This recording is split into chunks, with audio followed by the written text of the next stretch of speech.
Không tay. Không với ai. Rồi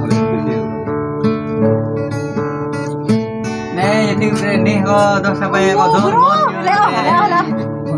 dạ ở đây cho ngõ ở đây uy thì tôi chỉ hỏi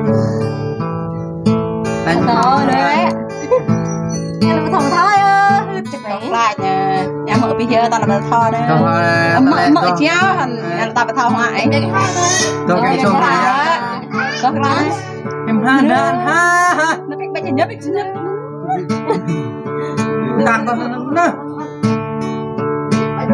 tôi lấy đồng kim bị dứt hơn nè tao cái là tôi cái lo tôi dứt đi nha tao cái lo tôi phải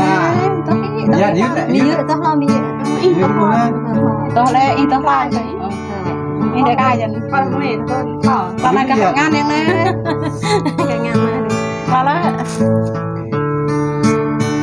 thọ cho ốc rồi vừa vào thằng vào thôi mạnh không bao đây piang đâu hay gì còn biết không nó thọ rồi tôi lấy tôi lấy kiểu hả tôi đang cho bay hả tắc này nhà quay không phải tôi hình hay là mình đem bay vào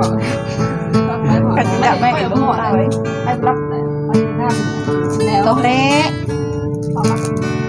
bên còn là một thằng rồi chắc nó bên là chế là dông cái này đẹp đấy thôi duyên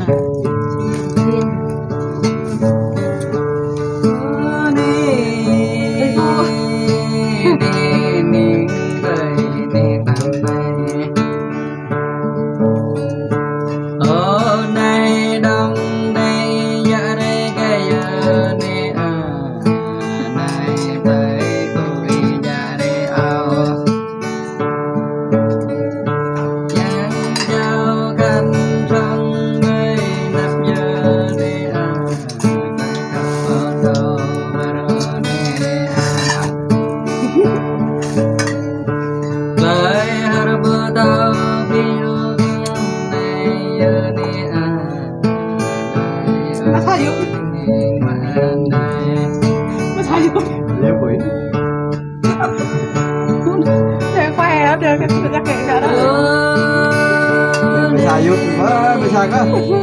Lihat jangan. Việc lẫn nhau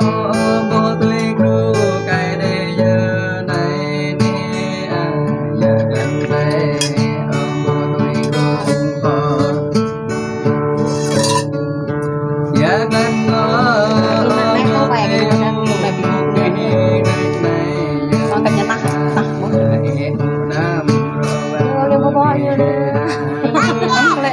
mình không có nhận từ một câu hỏi năm mắt